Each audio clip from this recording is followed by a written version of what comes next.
சொல்லலாம்.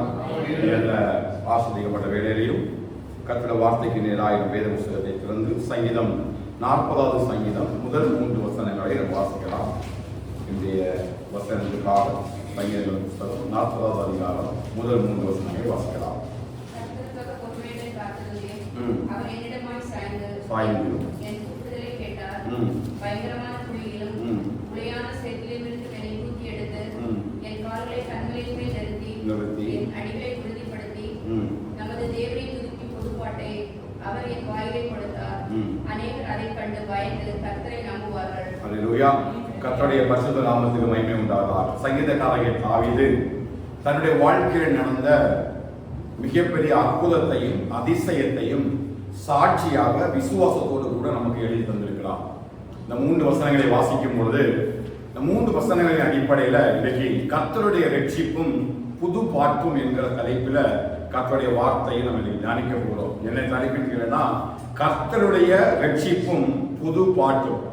தாவீது சொல்லுகிறார், தன்னை தேவன் பயங்கரமான குழியிலும் உளையான சேற்றிலும் இருந்து அவனை தூக்கி எடுத்து அவன் கால்களை கண்மலை மேல நிறுத்தி அவன் அடிகளெல்லாம் உறுதிப்படுத்தி தேவனை துதிக்கும் ஒரு புதிய பாட்டை அவனுடைய இருதயத்தில் வைத்தான். அல்லேலூயா. இந்த உலகத்தில் நம்ம அநேக சாட்சிகளை நம்ம கேள்விப்படுகிறோம். தேவன் தங்களுக்கு செய்த சாட்சிகளை ஒரு சாட்சியாக கர்த்தருடைய நாமத்தின் மகிமைக்காக சொல்வது உண்டு. ஆனால் உலகத்தின் சாட்சிகளை விட வேதத்திலே நமக்கு தேவ மனிதர்கள் பரிசுத்த ஆவியினால நிறைவினால நமக்கு எழுதி கொடுக்கப்பட்டிருக்கிற மிகப்பெரிய ஒரு சாட்சி தான் இந்த தாவீது இந்த 40வது சங்கீதத்துல தேவ பிள்ளைகளாகிய நமக்கு வைக்கிற மிகப்பெரிய ஒரு சாட்சி. இன்னைக்கு மெசேஜ் செய்தி நடக்கும் பொழுது அநேக உலகத்தில் நடந்த காரியங்களை, அதிசயங்களை, அற்புதங்களை எல்லாம் இன்னைக்கு தேவ மனிதர்கள் சாட்சியாக சொல்லி தேவனை புகழ்வதோடு விசுவாசிகளுடைய விசுவாசத்தை எழுப்புவதற்கும் அநேகமாய் செய்திகள் சாட்சியிலே முடிந்துவிடும். ஆனால் உலகத்தில் இருக்கிற சாட்சியை காட்டிலும் வேதத்தில் 1000 சாட்சிகளை தேவன் பரிசுத்த ஆவியினுடைய நிறைவினாலே அவர் இங்கே எழுதி வைத்திருக்கிறார்.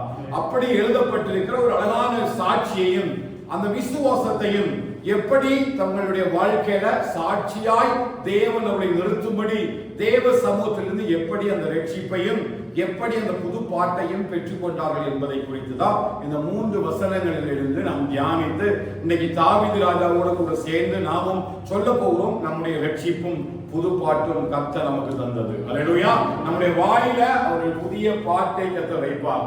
எதிலிருந்து? பயங்கரமான குழியிலும் உளையான சேற்றிலும் அமிழ்ந்து ஆழமாய் இருக்கிற எந்த சூழ்நிலையிலும் எந்த பிரச்சனைகளிலும் இருந்து உலகத்திலிருந்து நிச்சயமாய் ஒருபொழுது நமக்கு விடுதலையோ உலகத்திலிருந்து எப்பொழுது ஒரு காரியமும் வெற்றியோ நடைபெறாது. ஆனால் தேவன் அதை செய்வதற்கு வல்லவராய் இருக்கிறார் என்பதற்கு யார் சாட்சியும் கேட்டீங்கன்னா தாவீது சாட்சி. ஆகவேதான் நம்ம உலகத்தில் எந்த சாட்சிகளை நம்புவதில்லை. தேவன் எழுதி கொடுத்திருக்கிற சாட்சிகளை நாம் விசுவாசிக்கிறோம். நிச்சயமா இந்த சாட்சிகளுக்கு எல்லாம் ஜீவன் உண்டு. வேதம் சொன்னது போல இந்த வேத வசனங்கள் எல்லாம் ஆவியும் ஜீவனுமாக இருக்கிறது. இவளை ஆராய்ந்து பார்த்தால் இவைகளிலிருந்து நித்திய ஜீவன்கள் நமக்கு உண்டாகும் என்று எழுதப்பட்டிருக்கிறது. இந்த முதல் 3 வசனங்களை நம்ம ஆராய்ந்து பார்ப்போம். தாவீதுடைய வாழ்க்கையில எப்படி இந்த ரட்சிப்பும் எப்படி இந்த புது பாட்டும் அவருடைய வாழ்க்கையில வந்தது என்பதை பார்க்க போறோம். முதலாவது வசனத்தில் சொல்லும் பொழுது கர்த்தருக்காக பொறுமையுடன் காத்திருந்தேன். கர்த்தருக்காக பொறுமையுடன் காத்திருந்தேன். நாம் 2 வாரத்துக்கு முன்னதாக ஒரு செய்தி கேட்டோம். கர்த்தருக்காக காத்திருக்குதல் ஜீவ விருட்சத்தை போல நம்மை மகிழ பண்ணும். உலக மனுஷனுக்கு ஜீவ விருட்சம் போல இருக்கும். ஆனால் கர்த்தருக்கு காத்திருக்கிறவருடைய வாழ்க்கை எப்படி மாறிவிடும்? ஜீவ விருட்சம் போல மாறிவிடும் என்று சொல்லி பார்த்தோம். அதே அடிப்படையில சங்கீதக்காரன் தாவீது தன்னுடைய ரட்சிப்புக்காக தன்னுடைய வாழ்க்கையில நடந்த எல்லா தீமையான தீங்குக்காக உபத்திரவங்கள பாடுகளில அவர் எப்படி ரட்சிப்பை பெற்றுக் கொண்டார் என்று சொல்லி அவர்களுக்கு சாட்சி கேட்கும் பொழுது சொல்லுகிறார், நான் கர்த்தருடைய சமூகத்தில ரட்சிப்புக்காக நான் பொறுமையுடன் காத்திருந்தேன். எதற்காக காத்திருந்தார்? பொறுமையுடன். யாருக்காக காத்திருந்தார்? கர்த்தருக்காக காத்திருந்தார். அப்ப நம்முடைய வாழ்க்கையில ரட்சிப்பு நிறைவேறுவதற்கு, நம்முடைய வாழ்க்கையில ரட்சிக்கப்படுவதற்கு, ரட்சிப்பு நிறைவேறுவதற்கு, நம்முடைய வாழ்க்கையில சமாதானம் உண்டாவதற்கு, கிருபை உண்டாவதற்கு, இரக்கம் உண்டாவதற்கு நாம் பொறுமையாக கர்த்தருடைய சமூகத்தில காத்திருக்க வேண்டும். எந்த ஒரு உலகத்தினுடைய காரியமானாலும் சரி, ஆவிக்குரிய காரியமானாலும் சரி, எந்த காரியத்திற்காகவும் நம்ம எங்க காத்திருக்கணும்? கர்த்தருடைய சமூகத்துல கர்த்தருக்காக காத்திருக்க வேண்டும். இது வெறும் வார்த்தை அல்ல. இது ஏதோ தாவீது இந்த 40வது சங்கீதத்தில் சொல்ல வேண்டும் என்பதற்காக பாடவில்லை. தன்னுடைய வாழ்க்கையில அவன் கடந்து வந்த ஒவ்வொரு பகுதியிலையும் எவ்வளவோ நெருக்கங்கள், எவ்வளவோ உபத்திரவங்கள், பாடுகள், கஷ்டங்கள், பலவீனங்கள், மரண கண்ணிகள், மரண பள்ளத்தாக்குகள் எல்லாவற்றிலையும் அவன் எந்த இடத்திலையும் சுயபலத்தையோ சுயமாகவோ ஒரு முடிவையும் எடுக்கவே இல்லை. கடைசி வரையிலும் அவன் எங்க காத்திருந்தான்? தேவனுக்காக காத்திருந்தான். அல்லேலூயா. நான் சில விளக்கங்களை மட்டும் நான் உங்களுக்கு சொல்லி நான் வேகமாய் கடந்து போகிறேன். அவன் அபிஷேகம் பண்ணப்பட்ட காரியம் நமக்கு தெரியும். 1 சாமுவேல் 16வது அதிகாரம் 13வது வசனத்தை வாசிக்கும் பொழுது சாமுவேல் இங்க தாவீத அபிஷேகம் பண்ணுகிறார். எதற்கு அபிஷேகம் பண்ணுகிறார்? இஸ்ரவேலினுடைய ராஜாவாக அபிஷேகம் பண்ணுகிறார். சாமுவேல் இப்போ அந்த இடத்துக்கு வரார் அப்படின்னா அங்க ஒரு காரியம் இல்லாம சாமுவேல் என்ன செய்ய மாட்டார்? வரமாட்டார். வாசிக்க வேண்டாம். நான் எதற்காக எப்படி காத்திருந்தார், எத்தனை வருஷங்கள் காத்திருந்தார் என்பதை நான் சொல்றேன். எதற்காக என்றால் இந்த வார்த்தையிலேயா கர்த்தருக்காக பொறுமையுடன் யார் காத்திருந்தார்? தாவீது காத்திருந்தார். அப்ப அவர் பொய் சொல்றாரா உண்மை சொல்றாரா ஆராய்ந்து பார்க்கணும். இன்னைக்கு அநேக சாட்சிகள் என்ன இருக்கு? செட்டப்பாக மாறிடும். கூடையில கொண்டு பின்னாடி உட்கார வச்சுட்டு பாஸ்டர் கூப்பிடும் பொழுது கையை தூக்குறாங்க. அவங்க ஆட்களே இருக்கும். அப்படி பொய் சாட்சிகள் நிறைய இன்னைக்கு உலகத்துல இருக்கிறதுனால வேதத்துல நமக்கு எழுதி கொடுக்கப்பட்ட சாட்சிகள் ஒன்றும் ஒரு நாளும் பொய்யாக மாறவே மாறாது.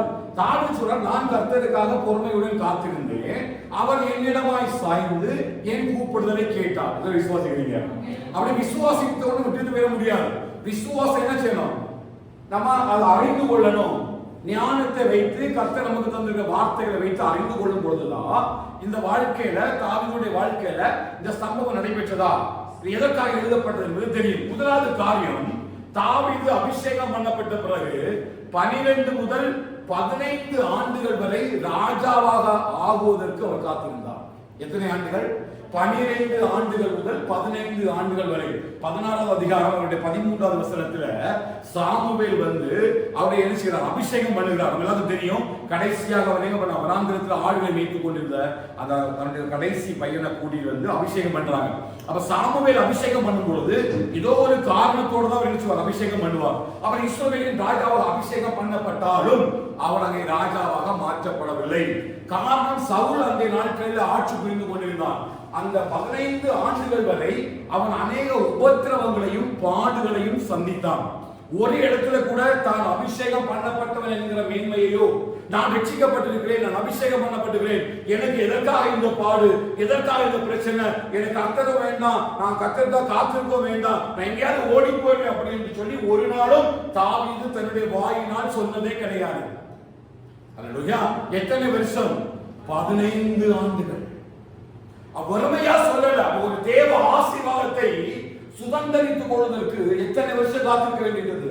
15 வருஷம் ஒரு தேவ மனுஷன் காத்திருக்கிறான்.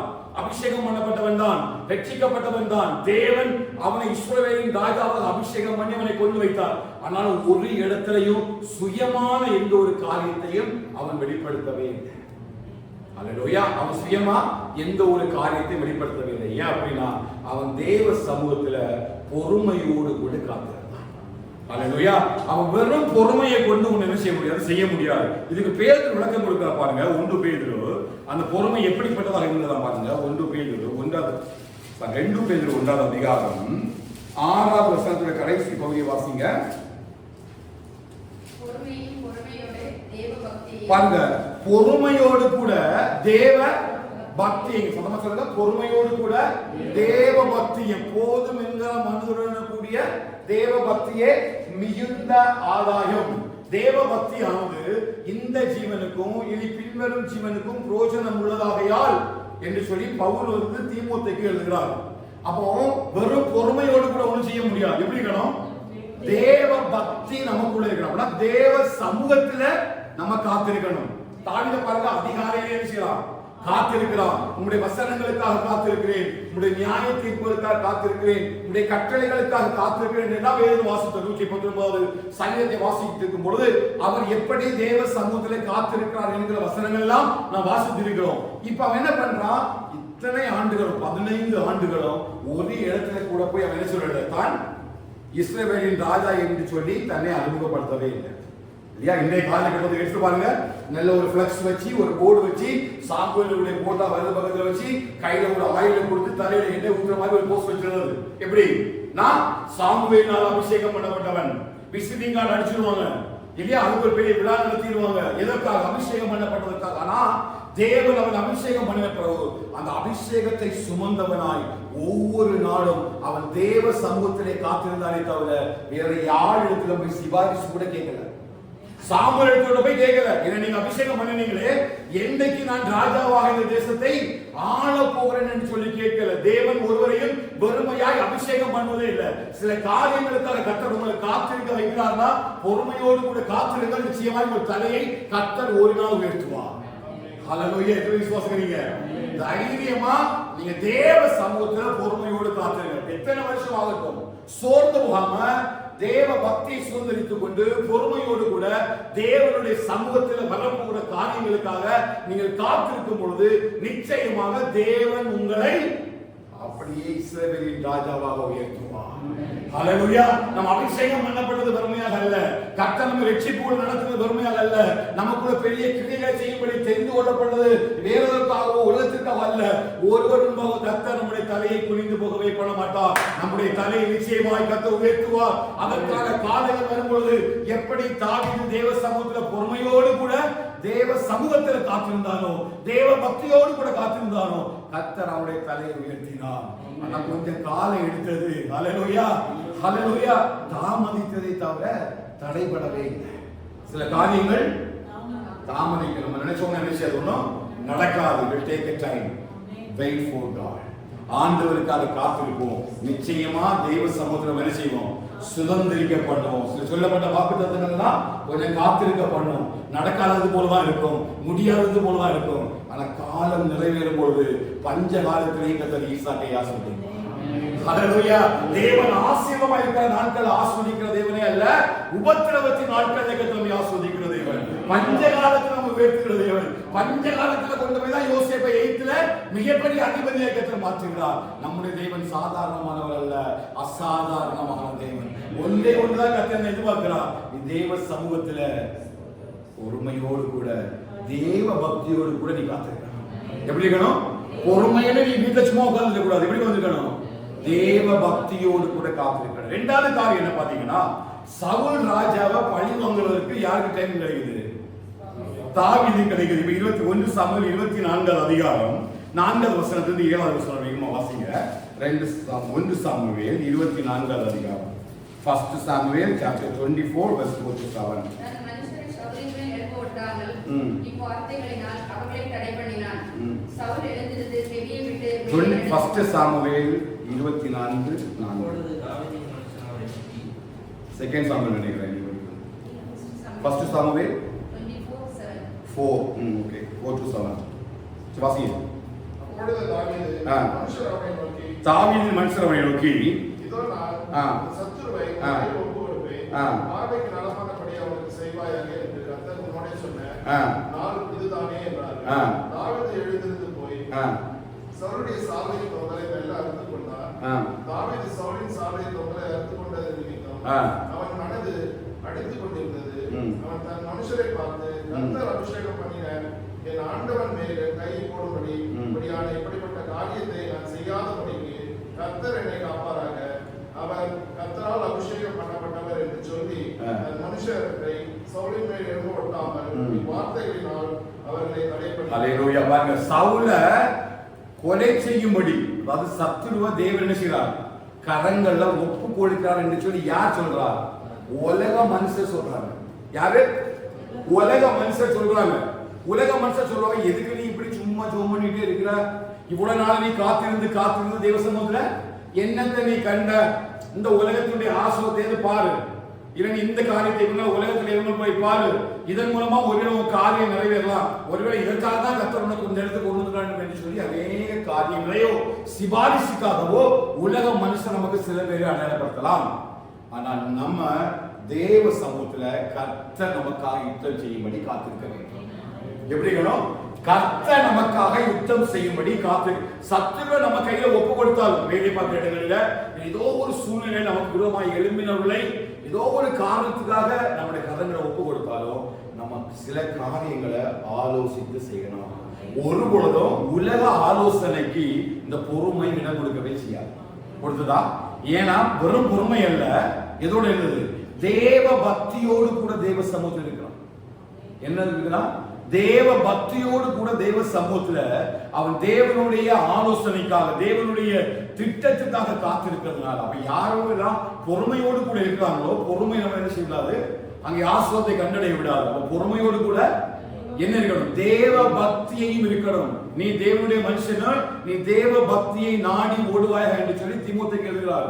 அப்ப பொறுமையும் தேவ பக்தியும் சேர்ந்து வேலை செய்யும் பொழுதுதான் தேவன் நமக்கு வைத்திருக்கிற திட்டத்தையும் ஆசீர்வாதத்தையும் நம்மால சுதந்திரித்துக் கொள்ள முடியும். அதனால அவர் சொல்றாரு, நான் கர்த்தருக்கு காத்து. இரண்டாவது காரணத்தை காத்திருக்கிறார்.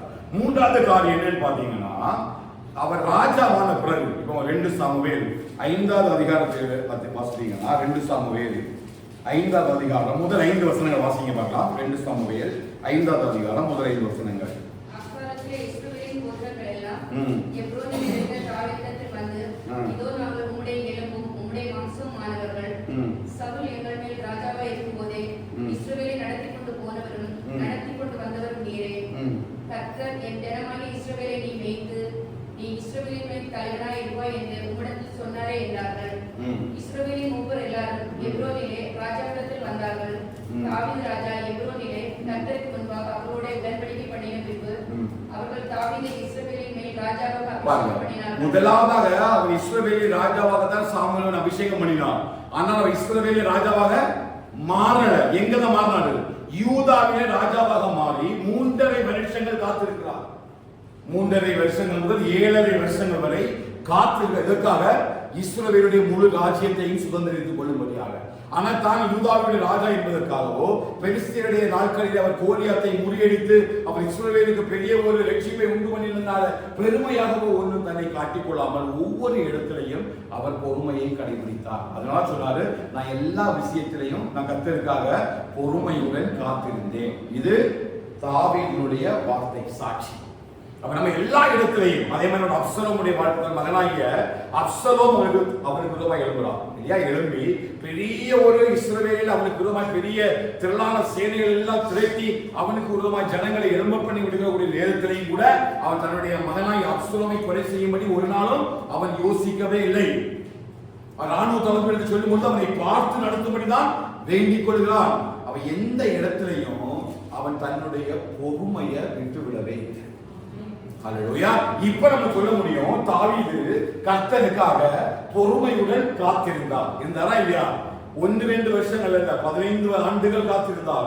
அந்த முழு தேசத்தையும் ஆளுகை செய்யும்படி 7 வருஷம் காத்திருந்தார். தன்னுடைய மகனுடைய காரியத்தை நிமித்தமாக வனாந்திரங்களை போய் ஒழித்துக் கொண்டிருந்தார். சீமையும் என்பவன் அவனை இகழ்ந்து பேசுகிறான், தூசிக்கிறான். அந்த இடத்திலையும் அவமானத்தை தாங்கி அவன் நடந்து போகிற சமூகத்தை எல்லாம் அறிய முடியும். ஒரு இடத்திலையும் தாவீது எந்த ஒரு காரியத்திற்காகவும் தன்னுடைய சுய பலத்தையோ சுயமான ஆலோசனையோ பயன்படுத்தாம கர்த்தருடைய ஆலோசனைக்காக தேவ சமூகத்தில் காத்திருந்தான். அல்லேலூயா. தேவ சபையே, கர்த்தர் உனக்கு ஒரு ரட்சிப்பை உண்டு பண்ணுவார். உன் குடும்பத்துல கர்த்தர் ரட்சிப்பை உண்டு பண்ணுவார். உன் வேலையில ஒரு ரட்சிப்பை உண்டு பண்ணுவார். நீ வேலை பார்க்கிற இடத்துல அதன் நிமித்தமா ஒரு புது பாட்டை கர்த்தர் உங்க வாயில தருவார். ஒருவரையும் ஒரு இடத்திலிருந்து கர்த்தர் கைவிட மாட்டார். ஒண்ணு கர்த்தருக்காக பொறுமையுடன் அவருடைய சன்னதியில தேவ சமூகத்துல தேவ பக்தியாய் காத்திருக்கிறேன். சதவராமே சொல்ல பார்க்கலாம்.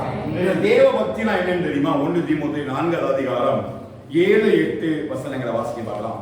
அந்த அழகா அவன் தேவ பக்தியை குறித்து தான் பாருங்க. 1 தீமோத்தேயு 4வது அதிகாரம் தேவ பக்தினா என்னன்னு காட்டுங்க. சீர்கேடும் கிளவிகள், சரியா? சீர்கேடும் கிளவிகள் பேச்சுமா இருக்கிற கட்டுக்கதைகளுக்கு விலகி தேவ பக்திக்கு ஏதுவாக முயற்சி பண்ணு. சரீர முயற்சி அற்ப பிரயோஜனம் உள்ளது. தேவ பக்தியானது, சொல்லுங்க, தேவ பக்தியானது இந்த ஜீவனுக்கும் இதற்கு பின்வரும் ஜீவனுக்கும் வாக்கு தத்தம் உள்ளதாகையால் எல்லாவற்றிலும் பிரயோஜனம். இந்த உலகத்துக்குரிய மாம்சத்துக்குரிய முயற்சி அல்ல, சரீரங்களை கீறி கொள்வது, சரீரத்தை பரிசுத்தமா வச்சுட்டு நீங்க நகையை போடாம வெள்ளை துணியை கட்டிக்கிட்டு அப்படியே நீங்க சரீரத்தை ஏதோ பரிசுத்தமா மாற்றுறதுனால ஒன்னும் உங்களோட வாழ்க்கையில பரிசுத்தம் வந்து விடாது. அப்ப தேவ பக்தி என்று சொல்லும் பொழுது நாம் தேவனுக்காக தேவ சமூகத்தில் ஆவியிலையும் ஆத்துமாவிலையும் எவ்வளவு பரிசுத்தத்தை சுமந்து கொள்கிறோமோ இது இந்த ஜீவனுக்கும் இனி வரப்போகிற நிச்சய ஜீவனுக்கும் பிரோஜனம் உள்ளது. ஆகையால அதை சுமந்திரித்துக் கொள்ளும்படி போர் அழைக்கிறார். சொல்ல புரியுதா?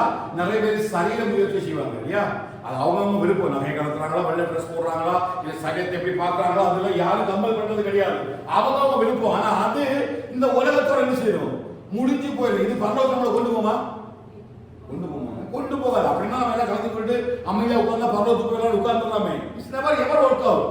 பட் பவுல் சொல்றது காட்லினஸ், கர்த்தருக்காக நீ ஆவியிலையும் ஆத்துமாவிலையும் நீ பரிசுத்தத்தை ஏற்படுத்திக் கொள்ளும் பொழுது, அப்போ பரிசுத்தம் எங்க வருது, ஆவியிலையும் ஆத்துமாவிலையும். தேவ பக்தினா என்ன, பொறுமையோடு கூட ஆவியையும் ஆத்துமாவையும் நீ பரிசுத்தமா பாதுகாக்கணும். சிலருக்கு பொறுமை தெரியுமா, பொறுமையா இருப்பாங்க, உள்ளத்துல கொள்ளன்னு இருக்கும், வா சான்ஸ் கிடைக்கட்டும் இல்லையா, something will take a revenge on them. ஆனா பேசுறது பேசுவோம், பாஸ்டர் ரொம்ப பொறுமை கிடைக்கட்டு பாத்துக்கலாம். அப்படியேப்பட்ட பொறுமை அல்ல. பொறுமை வெறும் பொறுமையும் ஒர்க் அவுட் ஆகாது. பொறுமை இப்படிதான் செயல்படும். தேவ பக்தியோடு பொறுமையோடு தேவ சமூகத்தில் ஆவியிலும் ஆத்துமாவிலும் நீ பரிசுத்தத்தோடு உன்னை பாதுகாத்துக் கொள்ளும் பொழுதுதான் தேவன் உனக்கு செவி சாய்த்து செவி கொடுப்பார். சத்தமா ராமே சொல்லுவாங்க, சத்தமா அமே சொல்லணும் இல்லையா?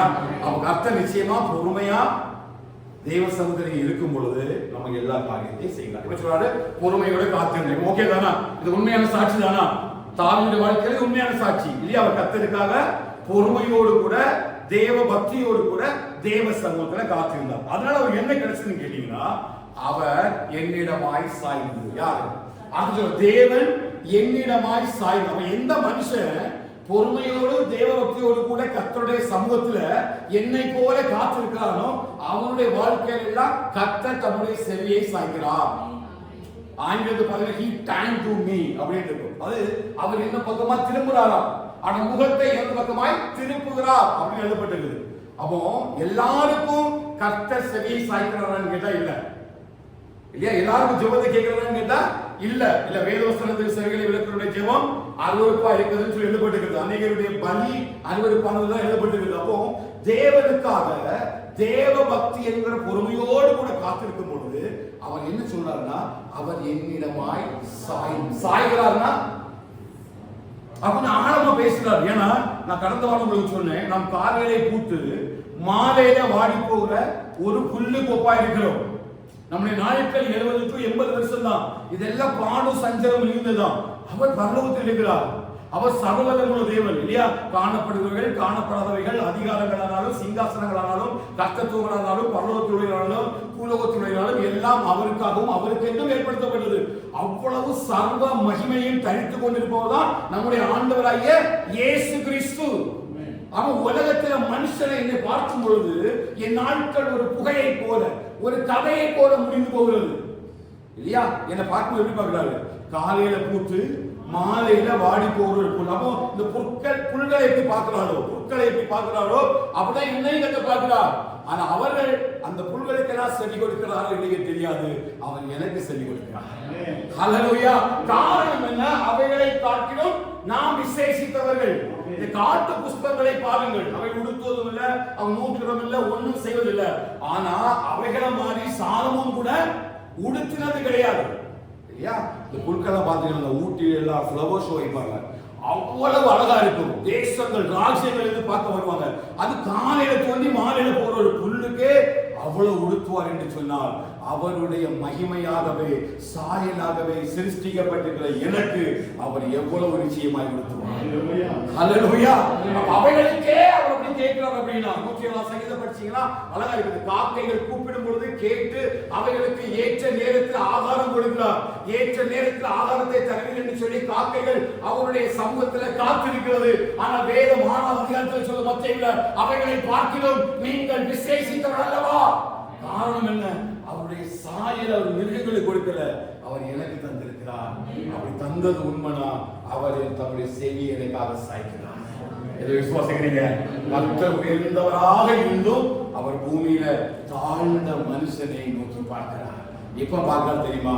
ஒரு மனுஷன் அவனுக்காக காத்திருக்கிறார். ஒரு மனுஷன் அவனுக்காக காத்திருக்கிறார். எதுக்கு? அவனுடைய ஆசீர்வாதத்துக்காக. அதனால அவர் சொல்றாரு, ராக்காலங்களில் எனக்கு ஆலோசனை தந்த அவர் எங்க காத்திருக்கிறாரு? ராக்காலங்கள்ல ஆலோசனைக்காக எங்க காத்திருக்கிறாரு? இன்னைக்கு விசுவாசம் ஆலோசனை மையான்னு எழுதி வச்சு நான் போய் ஆலோசனை கேட்க போறேன். ஆனா ஒரே ஒரு ஆலோசனை சொல்றேன் தெரியுமா? தேவ சமூகத்துல காத்திருக்க. எனக்கு வானத்தையும் பூமியும் உண்டாக்கின கர்த்தரிடத்திலிருந்து எனக்கு ஒத்தாசை மட்டுமல்ல, ஆலோசனை வரும். குடும்பத்தை குறிச்சும், பிள்ளைகளை குறிச்சும், வாழ்க்கையை குறிச்சு, குடும்பத்தில் சம்பவிக்க போற காரியங்களை குறிச்சு எல்லாவற்றையும் குறித்து யார்கிட்டையும் கேட்காத தேவ சமூகத்தில் நீ பொறுமையோடு தெய்வ பக்தியோடு காத்திரு. நிச்சயமா உன் ஒத்தாசை கர்த்தர் எடுத்து வரும். அல்லேலூயா. எத்தனை விசுவாசிக்கிறீங்க? நிச்சயமாய் கர்த்தர் என்ன செய்வா? அதை தருவார். சங்கீதம் 113 5 முதல் 6 வரை வாசித்தீங்கன்னா வேதத்தில் எழுதப்பட்டது வாசிக்க பார்க்கலாம். 105வது சங்கீதம் 113வது சங்கீதம் 5வது வசனம். உன்னதங்களில் வாசப்படுகிற நம்முடைய தேவனாகிய கர்த்தருக்கு சமமானவர் யார்? அவர் வானத்திலும் பூமியிலும் உள்ளவர்களை பார்க்கும்படி தம்மை தாழ்த்துகிறார். வானத்திலும் பூமியிலும் உள்ளவைகளை பார்க்கும்படி அவர் தம்மை தாழ்த்துகிறார். நம்மை பார்க்கும்படிக்கு அவர் என்ன செய்கிறாரா? வானத்திலிருந்து மனுபுத்திரரை எல்லாம் கண்ணோக்கி பார்க்கிறார். அப்போ அவருடைய சமூகத்தில் நிச்சயமா நம்ம காத்திருக்கும் பொழுது அவர் நம்முடமா என்ன செய்கிறார்? சாய்ந்து நம்முடைய கூப்பிடுதலை கேட்க. அது மூலா சொல்றாரு, கர்த்தருக்காக பொறுமையோடு காத்திருந்தேன், என்னிடமாய் சாய்ந்து ஏன் கூப்பிடுதலை கேட்டார். கொஞ்சம் ஆராய்ந்து பாருங்க. இந்த உலகத்திலே எல்லாமே சத்தம் போடுது. எப்போ அதிகாலையில 4:30 நீங்க பாத்தீங்கன்னா என்ன சத்தம் போடும்? பறவைகள் சத்தம் போட ஆரம்பிக்கும். பக்கத்து வீட்டுல கோழி வீட்டுல கோழி கூவும். ஒவ்வொரு குருவிகளும் சத்தம் போடும். எப்போ? அதிகாலையில. மனுஷன் மட்டும்தான் சத்தம் போட மாட்டான். ஆனா சூரியன் கரெக்டா அது டைமுக்கு என்னைக்கா சூரியனை கொஞ்சம் தூங்கிட்டு ஒரு 7:30 வாரம் என்னைக்கா பேசியிருக்காங்க. பேசாது. படைத்தவர்கள் எல்லாம் படைத்தவரை எல்லா காரியத்தையும் நேற்று சமயமாக செய்கிறேன். அதை நம்பதான் கொஞ்சம் டயர்டா இருப்பாங்க. ஏன் நம்மலாம் நம்முடைய காரியங்களை கொஞ்சம் டயர்டா ஃபீல் பண்றோம். ஆனா எல்லாமே நேர்த்தியும் செம்மையுமாய் செய்கிறது. அவன் தேவன் நம்மிடமாய் சாய்ந்து நம்முடைய கூப்பிடுதலை கேட்கிறார். விசுவாசிக்கிறீங்க? நம்ம கூப்பிடும் பொழுது அவர் கேட்கிறார். 34 சங்கீதத்தில் அவர் சொல்றாரு, இந்த ஏழை கூப்பிட்டான், கர்த்தர் அவனை கேட்டுருக்கா கேட்டுருக்கா. வாசிங்க 34வது சங்கீதத்தை வாசிங்க. 4-5 சொன்ன நினைக்கிறேன். வேகமா 34வது சங்கீதம்.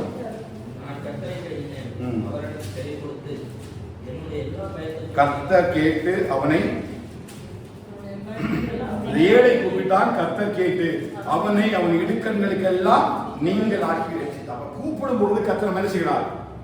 நம்மை கேட்கிறார். அவர் தாவீதுடைய விசுவாசம் என்ன?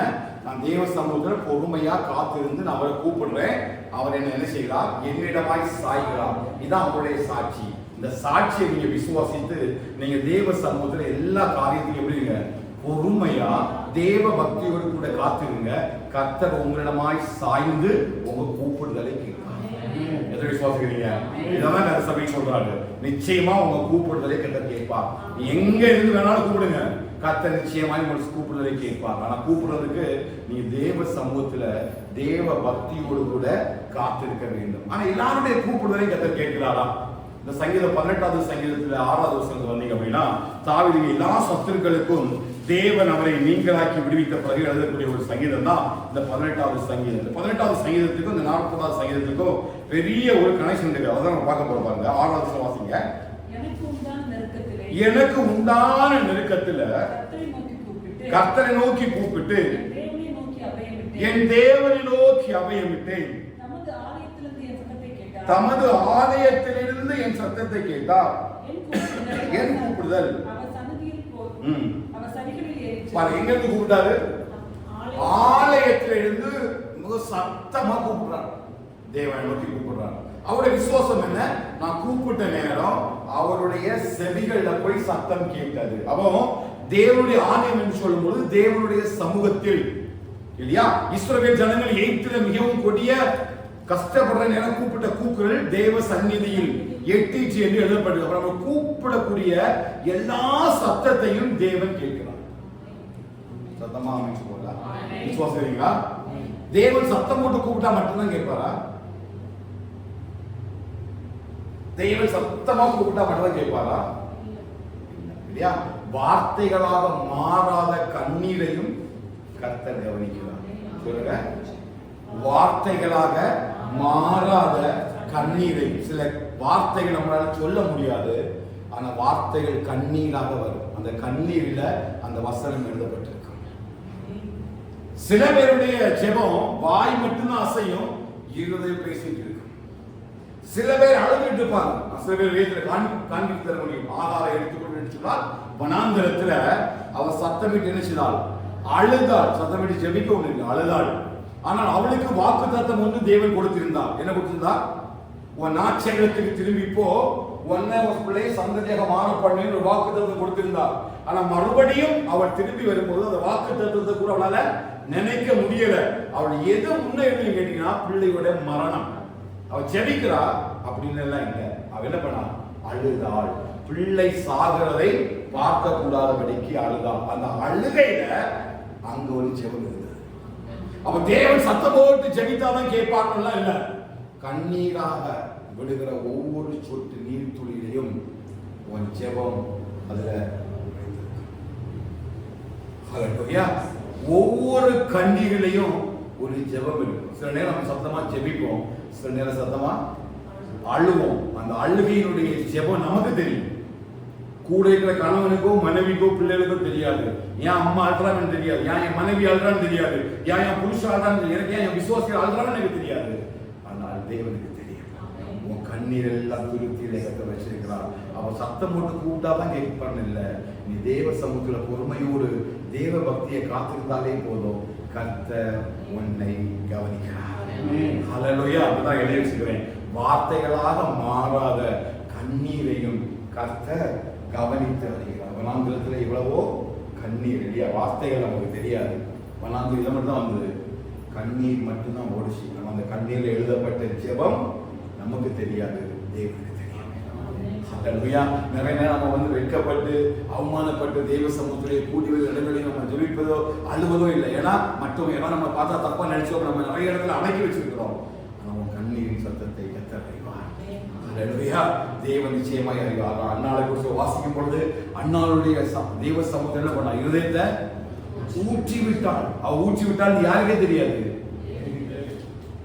தேவ மனுஷனுக்கு எனக்கே கண்டுபிடிக்க முடியல. அக்கா எதுக்கு அழுறாங்க, எதுக்கு ஜோம் பண்றாங்க எனக்கு புரியவே இல்லை. அவங்க காட்டுறாங்க. அண்ணா காலுக்குள்ள வலி இருக்குது, அண்ணாளுக்கு ஒரு பெரிய பாரம் இருக்குது, வெளியில சொல்ல முடியாது. அவன் 7 இடத்துல சொல்லவும் விரும்பல. அவன் மிகவும் கடினப்பட்டு இருதயம் உடைந்தவளாய் முரண்கொண்டவளாய் சொல்றாரு, நான் மன கிளேசம் உள்ள ஸ்திரீ, என் இருதயத்தை நான் தேவ சமூகத்தில் ஊற்றி விட்டேன். கேட்கிற தேவ சபையே, இவரோட இருதயத்தை தேவ சமூகத்தில் ஊற்றி விட்டுட்டு நீ அமைதியா பொறுமையா இரு.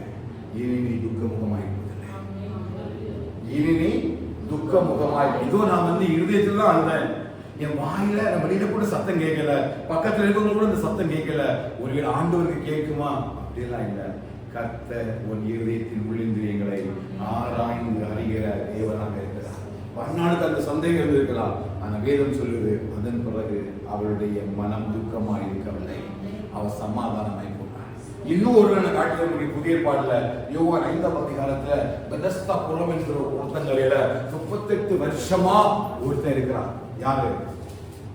ஒரு ஊன நாய் ஒருத்தர் குளத்தங்கரையில, பெதஸ்தா குளத்தங்கரையில திடீர்னு ஒரு நாள் தேவன் குளத்தை கிளக்குமா.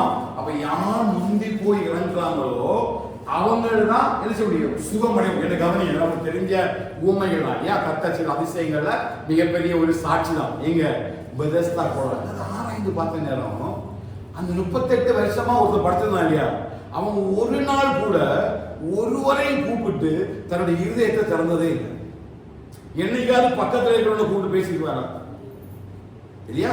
வேற யாராவது வரக்கூடிய யாரையாவது உதவி கேட்டீங்க, நீங்க வாங்க எனக்கு கொஞ்சம் குளத்துல இறக்கி விடுங்க, எங்கேயுமே பேசல. ஆனா இயேசு வந்த உடனே அவன் பாரத சொல்றான் இல்லையா, என்னை கொண்டு போய் விடுறதுக்கு ஆள் இல்லை. நாதியற்றவனாய் தனிமையானவனாய் 1-2 வருஷம், எத்தனை வருஷம்? 38 வருஷங்க. இத்தனை வருஷமும் நீங்க ரட்சிப்பா காத்திருக்கலாம். கர்த்தர் நிச்சயமா ஒரு பெரிய ரட்சிப்பை உங்க குடும்பத்துக்கு அனுப்புவார். நான் தீர்க்க தரிசனமா சொல்றேன், சீக்கிரமா உங்க குடும்பத்தினுடைய ரட்சிப்பு நிறைவேறுவதாக.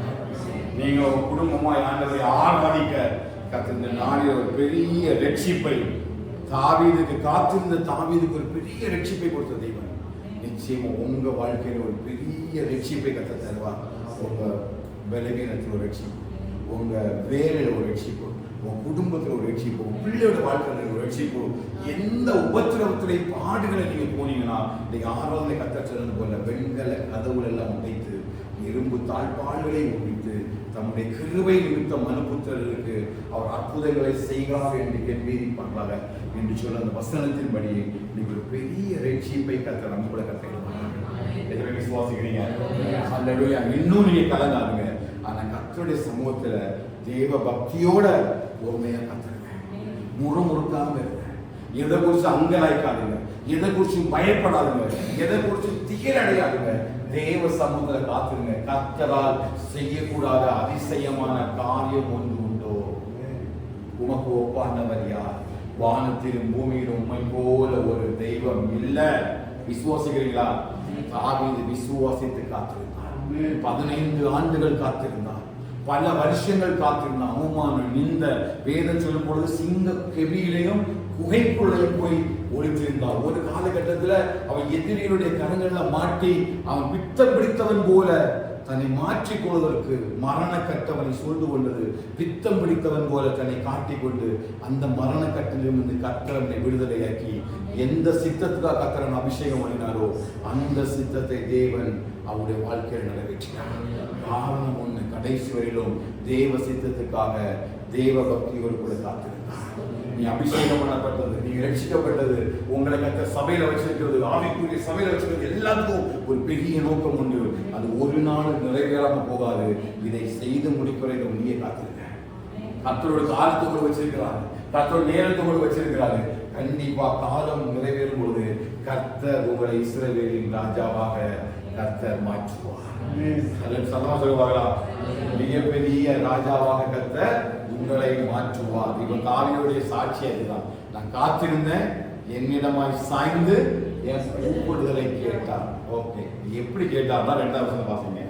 அவனுடைய நிலைமை அவன் எழுதுறான் பாருங்க. 2வது வசனம், பயங்கரமான குழியிலும் உளையான சேற்றிலும். பயங்கரமான குழினா குழியே பயங்கரமானதுதான் இல்லையா? இதை கொஞ்சம் நடைமுறையில பார்த்தா எனக்கு இந்த பவுலுடைய அந்த ஸ்பிரிட் தாவீதுக்குள்ள இருந்தா இவரு ஸ்பிரிட் அங்க போல நல்ல போராட்டம், போராட்டமே பெரிய போராட்டம். இதுல வேற என்ன போராட்டம்? நல்ல போராட்டம். குழியே பெரிய குழி, இதுல என்ன குழி எழுதுறாரு? பயங்கரமான. அவருக்கு பார்க்க நடந்தது எப்படி இருக்கு?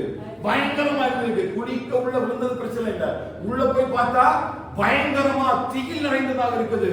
யாரும் தன்னை இருந்து காப்பாற்ற முடியாது. இதுல யாரும் தன்னை காப்பாற்ற முடியாம ஒரு பெரிய குழி. 2வது உளையான சேறு. சேருனா சேரு தெரியுமா? உங்க என்ன பண்ணுவீங்க? சேவன காலை உள்ள வச்சா திரும்ப எடுக்க முடியாது, யாராவது உதவி இல்லாம போக முடியாது. அப்போ தாவீது எங்க பண்ணிட்டாருன்னா ரொம்ப குழிக்குள்ள போன மாத்திரம் இல்ல, சேருக்குள்ள கால் மாட்டிச்சு. ஆனால் அவர் சுயமா எதையுமே என்ன செய்யல, தீர்மானம் எடுக்கல, தன்னை வாழ்க்கை முடிஞ்சு போச்சுன்னு நினைக்கல. அவன் என்ன உளையான சேற்றிலையும் பயங்கரமான குழியிலையும் உட்கார்ந்து யாருக்கா காத்திருக்கிறார்? காத்திருக்கிறோமா? உபத்திரவங்கள், பாடுகள், நிந்தைகள், அவமானங்கள் வரும் பொழுது நம்ம என்ன செய்யணும்? காத்திருக்கணும். யாருக்காக? கர்த்தருக்காக காத்திருக்கணும். அவமானம் வரும், சில இழப்புகள், சூழ்நிலைகள் எல்லாம் மாறும், கஷ்டங்கள், நஷ்டங்கள், பாடுகள் வரும். எல்லாம் சொல்வது ஈஸிங்க. இப்ப தாவீது சொல்லும்போது இப்படி சொல்லிட்டாரு, பவுல் சொல்லும்போது வேறமா சொல்றாரு. மரணமோ ஜீவனோ கஷ்டமோ நஷ்டமோ பாடோ நிந்தனையோ எது வந்தாலும் நான் கர்த்தருடைய அன்பை விட்டு வெளியே போக மாட்டேன். 2 பேரும் ஒரே மாதிரி வாழ்ந்துருக்காங்க. இங்க பயங்கரமான குடி, உளையான சேற்றில் இருந்து ஒரு மனுஷன் வந்து யாருக்காக காத்திருக்கிறான்னா கர்த்தருக்காக. எப்படி காத்திருக்கிறான்? பொறுமையா தேவ பக்தியை வச்சுட்டு. இதுல முறுமுறுக்கவே இல்லை இல்லையா? மிகப்பெரிய ஒரு பாவம் இஸ்ரவேல் ஜனங்களுடைய பாவம் என்னது? முறுமுறுத்தார்கள் இல்லையா? தேவனுக்கு விரோதமாக முறுமுறுத்தார்கள். ஆனா தாவீது அந்த காரியத்தை செய்யவே இல்லை. சிங்க கவிக்குள்ள இருக்கிறதால முறுமுறுக்கல. தன்னுடைய மகன் அப்சலோம் தனக்கு எழுந்திருக்கும் பொழுது முறுமுறுக்கல. சீமையை தன்னை இழம் பொழுது முறுமுறுக்கல. எல்லா இடத்துலயும் அவன் என்ன செய்தானா, கர்த்தர் எனக்காக இருக்கிறார். ஹல்லேலூயா. கர்த்தர் எல்லாம் பார்த்து கொள்வார். நான் மரண இருளின் பள்ளத்தாக்கில் நடந்தாலும் நான் பொல்லாப்புக்கு பயப்படேன். தேவரீர் எல்லா இடத்துலயும் அடிச்சது. அந்த பள்ளம் தான் இந்த பள்ளம். என்ன பள்ளம்? உளையான சேரும் பயங்கரமான குழியும் தான். என்ன குழி? மரண பள்ளத்தாக்கு. அவர் சொல்ற மரண பள்ளத்தாக்கிலே நடந்தாலும் எனக்கு என்ன தெரியும், பொல்லாப்புக்கு நான் பயப்படேன். தேவரீர் என்னோடு கூட இருக்கிறீர். ஏன்னா என்ன மேய்க்கிறதே அவர் தான். ஆடை மேய்ச்சிட்டு போறோம், ஆடு ஒரு குழிக்குள்ள விழுந்துச்சு. இப்ப நம்ம குழிக்குள்ள இறங்கி ஆடை காப்பாற்ற முடியாம இருந்தாரு. 4 பேரை உதவி கூட்டிட்டு வந்து ஆடை காப்பாத்திடுவோம். ஏன்? இந்த ஆடு என்னுடைய ஆடு. சொல்ல புரியுதா? நீங்க தேவனுடைய. நீ உடையான ஸ்டேட்ல விழுந்துட்ட, நீ பெரிய பள்ளத்துக்குள்ள விழுந்துட்டான்னு கர்த்தரை விட்டுட்டு போறதுக்கு நீ இன்னொரு ஆளுடைய ப்ராப்பர்ட்டி அல்ல, நீ அவருக்கு சொந்தமானவன். ஹல்லேலூயா. எத்தனை விசுவாசிக்கிறீங்க? சொல்ற புரியுதா? இதான் தாழ்வுடைய விசுவாசம். இப்ப தாழ்வுல மேய்க்கிறது யாரு? கர்த்தர். இவன் மேய்ப்பென்னா ஆடுகளை பார்த்துட்டு ஆடை மேய்ச்சிட்டே போறாங்க. தெரியாம ஒரு ஆடு உள்ள விழுந்துட்டு 99 ஆடுல ஒரு ஆடு தான் காணாம போச்சு. மேய்ப்பன் என்ன பண்றாரு? ஐயோ, ஒரு ஆடு தானே போட்டு விடுங்க, 99 வேணாம்ன்றதை விட்டுட்டு என் தேவன் எனக்காய். ஹல்லேலூயா. என் தேவன் எனக்காய் என்ன தோளில சுமந்து கொண்டு போகும்படி நல்ல ஒரு மேய்ப்பனை கர்த்தர் உங்களுக்கு தந்திருக்கிறார். வாழ்க்கை பயங்கரமான குழியிலையோ உளையான சேற்றில விழுந்தாலும் கவலைப்படாத, கர்த்தருடைய கரம் அங்கே தாங்கி பிடிக்கும். அதான் சொல்றேன், வானத்துக்கு ஏறினாலும் நான் பூமியின் தாழ்விடங்களில் போய் நான் இந்த படுக்கை போட்டாலும் உங்களுடைய கரம், சத்தமா சொல்லுங்க, தாங்கி உன்னை மேய்க்கிற நல்ல மேய்ப்பன் எவ்வளவு பெரிய குழியிலையும் கர்த்தர் உன்னை சேர்ந்துருவார். குடும்பம் எங்கேயும் இருக்கட்டு, குடும்பத்துக்காக நீ தேவ சமூகத்துல காத்துரு. எந்த குடியில நினைச்சுவாரு, யார் தூக்குவா? நம்ம தூக்க முடியாது, கர்த்தர் தூக்குவா. ஆண்டோட சொல்லுவாரு, பயங்கரமான குடிப்பா, உளையான சேவை, யாரை காப்பாற்ற முடியல, உதவி செய்யும் பொழுது நல்ல மேய்ப்பேன் இல்லையா? அவர் சொன்னானே, நல்ல மேய்ப்பேன், என் நாடுகளுக்காக ஜீவனை கொடுப்பார். நான் ஜீவன் உண்டாகவும் அவைகள் பரிபூரணப்படவும் வந்தேன். அந்த நல்ல மேய்ப்பன் நம்ம கூட இருக்கிற வரையிலும் ஒருவரும் நம்ம அமைத்தவே முடியாது. அவனுக்கு விசுவாசம். பயங்கரமான குடியும் உளையான சேற்றிலும் இருந்து அதே சங்கீதம் 18வது சங்கீதம் 16வது வசனத்தை வாசிக்க. 14 வசனத்துல பாருங்க. சங்கீதம் 18:16. உயரத்தில் இருந்து அவர் யார் கை நீட்டுறார்? எங்க கை நீட்டுறாரு? நம்ம எங்க இருக்கிறோம்? பள்ளத்துக்குள்ள கிடக்கிறோம். யாரும் கண்ணு தெரியல. பக்கத்து யாரும் தெரிஞ்சா கூட தூக்க மாட்டான். அந்த சாக்கடை மூடி போட்டுட்டு மூடிட்டு போயிடுவான். நம்ம வெளியில வாரவர்களுக்கு விருப்பமே இல்லை. ஆனா உங்களையும் என்னை அழைத்தவர் அவர் கைவிடவே மாட்டார். உங்களையும் என்னை அழைத்தவர் ஒரு பொழுதும் கைவிடவே மாட்டார். வாசிக்க, உயரத்தில் இருந்து அவர் என்னை கை நீட்டி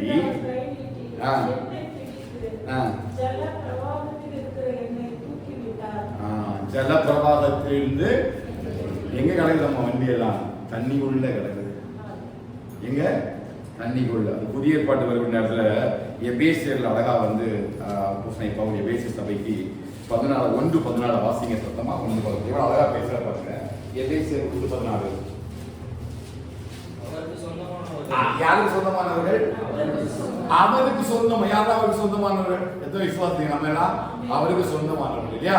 அவருக்கு சொந்தமானவர்கள் அவருடைய மகிமைக்கு புகழ்ச்சியாக மீட்கப்படுது. விசுவாசிக்கிறீங்க? நம்மள யார் மீட்கிறார் தெரியுமா? யார் உடையான சேற்றை பள்ளத்தாக்கை நம்மளை தூக்கி விடுறார் தெரியுமா? நம்மதான். நாம் அவர் ஜனங்களும்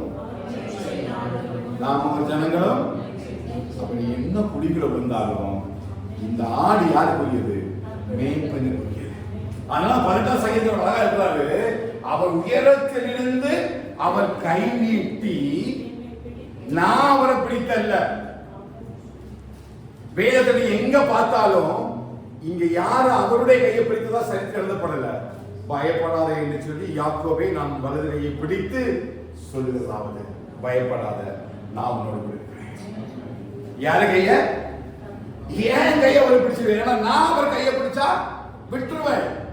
ஆனா அவர் என் கரங்களை பிடிக்கும் பொழுது ஒரு நாளும் நான் இடர்வதும் இல்லை, தள்ளாடுவதுமே இல்லை. ஏன்னா அவருடைய வலது கரம் பராக்கிரமம் செய்யும். அவருடைய வலது கரம் வெற்றிப்பை உண்டு பண்ணும். அவருடைய வலது கரம் பயங்கர அதிசயங்களையும் அற்புதங்களையும் நம்முடைய வாழ்க்கையில உண்டு பண்ணும். அதனாலதான் எபேசி சபைக்கு ஸ்ட்ராங்கா ஒரு மெசேஜ் கொடுக்கிறாரு. அவருக்கு சொந்தமானவர்கள் உங்க மகிமைக்காக இல்ல, அவருடைய மகிமையின் புகழ்ச்சிக்காக மீட்கப்படுவார் என்பதற்கு அந்த ஆவியானவரே அச்சாரமாய் இருக்கிறார். எதை விசுவாசிக்கிறீங்க? அப்போ கர்த்தர் உங்களை பயங்கரமான குழியிலையும் உளையான சேற்றிலையும் அமிழ விடவே மாட்டார். ஒரு நாள் விட மாட்டார். அது எவ்வளவு பெரிய உளையான சேரா இருக்கட்டும், யார் வேணாலும் உள்ள விடட்டும், யார் வேணாலும் அது பயங்கரமான குழியும் உளையான சேற்றுமா இருக்கட்டும், யார் வேணாலும் அங்க போகட்டும். ஆனா நான் எங்க போனாலும் என்னை தேடி ஒரு மேய்ப்பன் வருவார். ஹல்லேலூயா.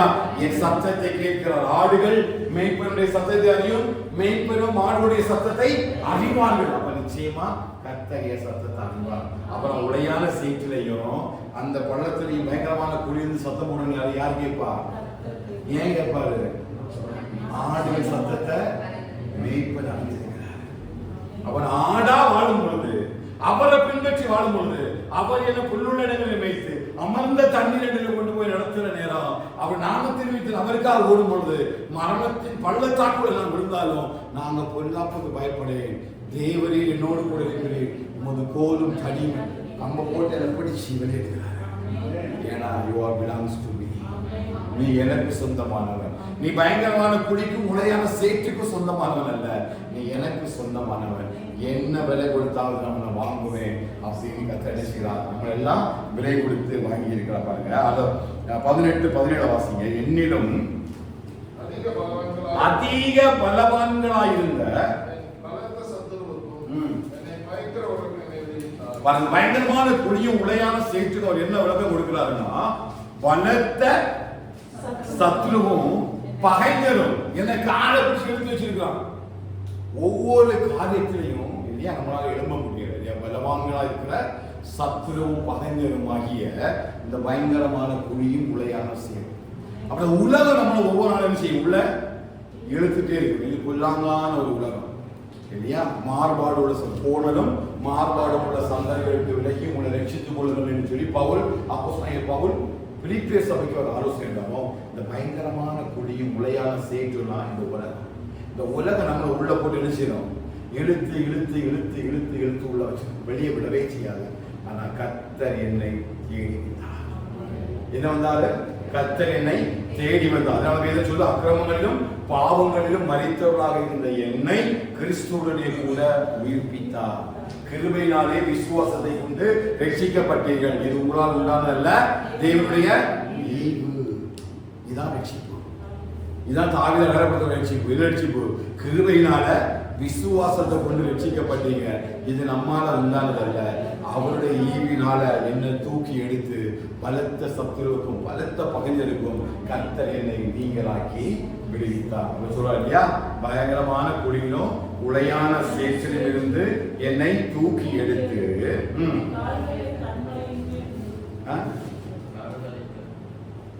வாசிங்க 41 வாசிங்க. என் கால்களை கன்மலையின் மேல் நிறுத்தி என் அடிகளை உறுதிப்படுத்தி. இப்ப என்ன பண்றாரு? என்னை தூக்கிட்டு வந்து சேர்ல கிடக்கிற என்ன தூக்கிட்டு வந்து என் கால்களை எங்குகிறாரு? கண்மலை மேல கொண்டு வச்சு என் அடிகளை உறுதிப்படுத்துறாரு. ஏன்னா நான் இப்ப நடக்க தெரியாம தான் இருக்க. பயங்கரமான குழியிலையும் உளையான சேற்றிலையும் நான் விழுறதுக்கு காரணமே என்ன? என்னால நடக்க தெரியாம, இந்த குழி எங்க இருக்குன்னு தெரியாம உள்ள போய் விழுந்து. சில பாவத்தில் விழும்பொழுது அப்படி விடுவாங்க. அதனால தாவீது ஜெபிக்கிறார். 51 சங்கீதத்துல பத்சேபாட்ட செய்த பாவத்தில் அப்படி ஜெபிக்கிறார் இல்லையா? ஆண்டவரே, துர்க்குணத்தில் உருவானே என் தாய் என்னை பாவத்தினை கர்ப்பம் தரித்தால், இந்த பாவத்துல உங்களுடைய ஆவியையும் உங்களுடைய சமூகத்தையும் சொல்லிட்டாங்க இல்லையா? அவர் ஜெபிக்கிறார், ஒரு ஜெபத்தை வைக்கிறார். அப்போ தெரியாம போய் விழுந்துட்டான், இச்சையா போய் விழுந்துட்டான்.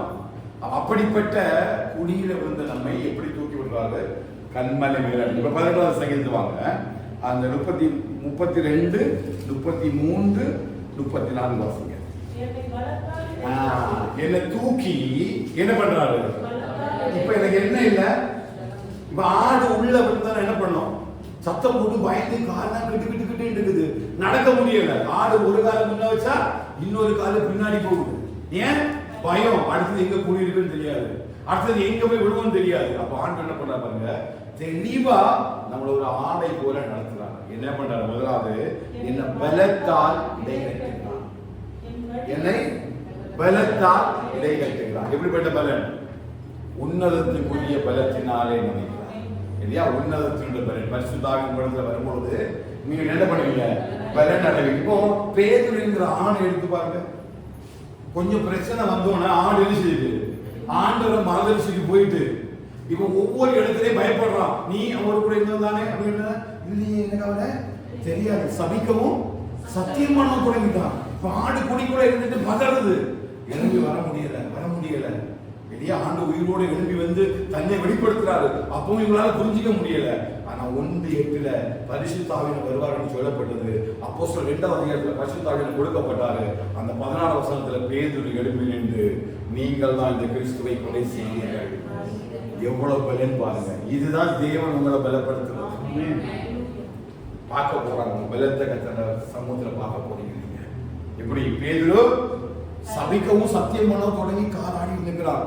எங்க போனாலும் கொஞ்சம் பயம். முன்னாடி நிக்கிறது கிடையாது, முன்னாடி நிக்கவே பயம். இல்லையா? ஆண்டு வீட்டில் இருந்த புறவே 40 நாள் கிறிஸ்தாந்தங்கனால தான் தன்னை வெளிப்படுத்துகிறாரு. அப்பெல்லாம் பயந்து இருந்தவன் ஆண்டு சொல்றாரு, உன்னதத்தின் பலன் கற்பிக்கப்படுகிறதோ எருசலேமில் எதுங்க எனக்கு தெரியும், கண்டிப்பா உங்களால செய்ய நிற்க முடியாது. அவர் பேதுருக்காக வேண்டிக் கொள்றாரு. அவர் சொல்றாரு, பேதுரு சொல்றாரு, சாத்தானுங்களை சுலகினால் புடைக்கிறது போல புடைக்கும்படி வேண்டிக் கொண்டு கேட்டான். ஆனா உங்களுக்காக வேண்டிக் கொண்டேன், நீ வந்து ஸ்திரப்படுத்த பின் உன் சகோதரனை ஸ்திரப்படுத்துன்னு சொல்லி ஜெபிக்கிறாரு. ஆனா அந்த 2ஆவது அதிகாரத்தில் வரும்பொழுது அப்படி அமைதியை ஒதுங்கினவன், சபித்தவை, சத்தியம் பண்ணினவன் தெளிவா சொல்றான், இந்த கிறிஸ்துவை நீங்கள் தான் சிறுவேலை ஆணி அடித்து கொலை செய்தீர்கள். அந்த உன்னதத்தின் பலன். ஹல்லேலூயா. ஒருக்கா விழுந்துட்டேன், இனி நான் விட மாட்டேன். இதான் தாவீது. ஜெபிக்கிற ஆண்டவரே, உங்களுடைய சமூகத்தோடு என்ன தள்ளிடாதுங்க, உங்களுடைய ஆவியை விட்டு எடுத்துடாதுங்க, எல்லாவற்றையும் பரிசுத்தமா பார்த்துங்க. இனிமேல் வேதம் சொல்லும் பொழுது 2 நாளாக கவனிக்கு எழுதப்பட்டிருக்கு, பத்சேபாவுடைய ஒரு சந்ததியை தவிர வேறு ஒரு இடத்திலையும் தாவீது ஒரு பாவம் செய்யவில்லை. ஒருக்க விழுந்துட்டான், ஒருக்க பயங்கரமான குழியிலையும் உளையான சேற்றிலையும் தெரியாம காலை கொண்டு உள்ள விழுந்துட்டான். இப்ப அவனை எடுத்து அவனை காலை பலப்படுத்துறது யாரு? கர்த்தர். பேதுரு ஒருக்கா தெரியாம சபிக்கவும் சத்தியம் பண்ணவும் உபத்திரவங்களை விட்டுட்டான். ஆனா கடைசியில ஆவி அவனை கர்த்தர் பலப்படுத்தின பிறகு, ஆவியானவர் பலப்படுத்தின பிறகு அவன் எழுப்பி சாட்சியை கர்த்தரை மாற்றிருக்காரு. அவன் தேவன் ஒரு மனுஷனை பலப்படுத்தினா அந்த பலன் அவனுக்குள்ள வந்துனா எந்த சோதனை நம்மால சகிக்க முடியும் இல்லையா? அதனால பவுல் சொல்றாரு, என்னை பலப்படுத்துகிற கிறிஸ்துவினால எல்லாவற்றையும், அந்த முந்தின வசனம் எழுதுறாரு, உயர்ந்திருக்கவும் தெரியும், தாழ்ந்திருக்கவும் தெரியும், பசியா இருக்கவும் தெரியும், பட்டினியா இருக்கவும் தெரியும், குறைவுபடவும் தெரியும், நிறைவா இருக்கவும் தெரியும். ஏன்னா என்னை பலப்படுத்துகிற கிறிஸ்து எனக்குள்ள வாசம் பண்ணனால எல்லாவற்றையும் செய்ய எனக்கு. இதுதான் கர்த்தர் ஒரு மனுஷனை பலப்படுத்துகிற பலன். அல்லேலூயா. புரியுதா? இதுதான் தேவன் நம்மை பலப்படுத்தும். இந்த பலனை கர்த்தர் நமக்குள்ள கட்டளையிடுவாராக. எப்ப தெரியுமா? கர்த்தருடைய காரியத்துல பொறுமையோடு தேவ பக்தியோடு காத்து எந்த காரியம் ஆனாலும் சரி சோர்ந்து போகாதுங்க, முறுமுறுக்காதுங்க, காத்து பாருங்க. கர்த்தர் என்னை பலத்தால் இடைகட்டி என் வழியை செவ்வைப்படுத்துகிற தேவன். ஏன் என் வழி எப்படி இருக்குது? கோணலா இருக்குது, என் பாதை சரியில்லை. நான் உனக்கு முன்னே போய் கோணலா செவ்வையாக்குவேன். என் சத்துருக்கள் நிமித்தம் உங்களுடைய வழி எதைப்படுத்தும்? செவைப்படுத்தும். நீதியின் வழிகளிலும் நியாயத்தின் பாதையிலும். நீதிமொழி அழகாதப்படுது, கர்த்தரை தேடுவோர் மெய்ப்பொருள்களை கண்டடையும்படிக்கு அவன் என்ன பண்றான்? நீதியின் பாதையிலும் நியாயத்தின் வழிகளில் நடத்துகிறார். அப்ப கர்த்தர் பலப்படுத்துவது மட்டும் கிடையாது, இப்ப எனக்கு ஒரு பாதையை காட்டுறாரு, அது செவையான பாதை. அதான் நானே வழியும், நானே சத்தியமும், நானே ஜீவனுமா இருக்கிறேன், என்னை இல்லாமல் ஒருவரும் பிதாவின் இடத்துல வரா. இதான் கர்த்தர் நமக்காக உண்டு பண்ணுகிற செவ்வையான பாதை. இத ஆவியில தாவி எழுதுறாரு. பழைய பாடை வாசிக்கிற இஸ்ரவேலுக்காக இருந்தாலும் சரி, புதிய பாட்டை வாசிக்கிற புறஜாதியில் நமக்கு இருந்தாலும் சரி, ஒரே பாதை செவ்வையான பாதை. இயேசு கிறிஸ்துவை வழியும் சத்தியமும் ஜீவனுமாய் இருக்கிறார். ஹல்லேலூயா. எவ்வளவு நேர்த்தி எழுதிருக்காரு பாருங்க. அது அர்த்தம் சொல்ல பாருங்க. அவரின் கால்களை மான்களுடைய கால்களை போலாக்கி. எப்படி மாற்றாரு? அவரின் கால்களை மான்களுடைய கால்களை போலாக்கி என்னுடைய உயர் தலங்களில் என்னை நிறுத்துகிறார். இதான் அவர் எழுதுறாரு. என்ன சொல்றாரு? உளையான சேற்றில் தான் என்னை தூக்கி எடுத்து என்ன பண்ணார்? என் கால்களை நிறுத்தி என் அடிகளை உறுதிப்படுத்துகிறார். அல்லேலூயா. எப்படி என்னுடைய காலை உறுதிப்படுத்துற பாத்தீங்கன்னா, என்னுடைய கால்களை எல்லாம் மான்கால்களை போல மாற்றுகிறார். எப்படி மாற்றுகிறார்? மான்கால்கள். மான்கால்கள்னா வேகமாக ஓடக்கூடிய கால்களாக. எங்கேயாவது மான் சோர்வா படுத்து பாத்தீங்களா? இல்ல, அது என்ன ஆனாலும் சரி ஜம்முன்னு ஃபாஸ்டா ஓடிடும். அப்ப அப்படி ஓடும்படிதான் கர்த்தர் நம்மை அழைத்திருக்கிறார். ஒரு நல்ல போராட்டத்தை போராடினேன், ஓட்டத்தை முடித்தேன் அப்படின்னு சொல்லி பவுல் சொல்றாங்கன்னா, அவனுடைய பலகீனத்தின் மத்தியில் கர்த்தர் அவனை பலப்படுத்தினால அவனுடைய கால்களை தேவன் மான்கால்களுடைய கால்களை போல மாற்றினார். எப்படி மாற்றினார்? மான்கால்களுடைய காலை போல மாற்றினார். அப்போ கர்த்தருக்கு காத்திருந்து தேவனுடைய அந்த சமூகத்துல பக்தியோடு கூட இருக்கிற நம்மை கர்த்தர் கால்களை மான்கால்களை போல மாற்றுவார். நம்முடைய பலத்தால் இடை கட்டுவார். அது மாத்திரமல்ல, 29வது வசனம் வாசிங்க. எப்படி எதுக்கு மாற்றார் பாருங்க. உம்மாலே நான் ஒரு சேனைக்குள் பாய்ந்து என் தேவனாலே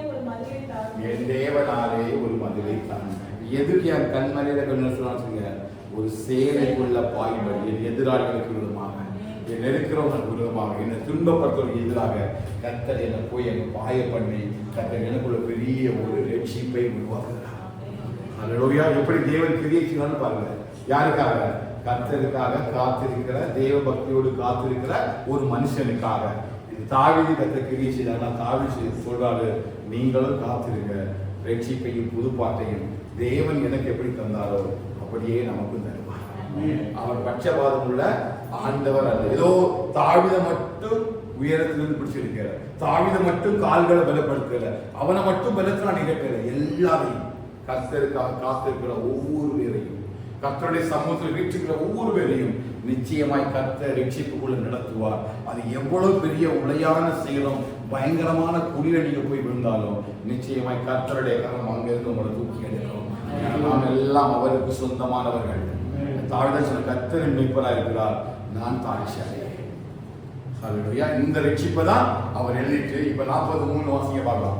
43 என்ன சொல்றாரு பாருங்க. இப்ப என்ன பண்றாங்க? வாயில கர்த்தரை துதிக்கும் புது பாட்டு. புது பாட்டுனா இப்ப என் வாழ்க்கையை குறிச்சு பார்க்கும் பொழுது என் வாழ்க்கையில் ஒரு புதிய ஒரு பாடல், ஆராதனை எனக்கு வைக்கிறார்.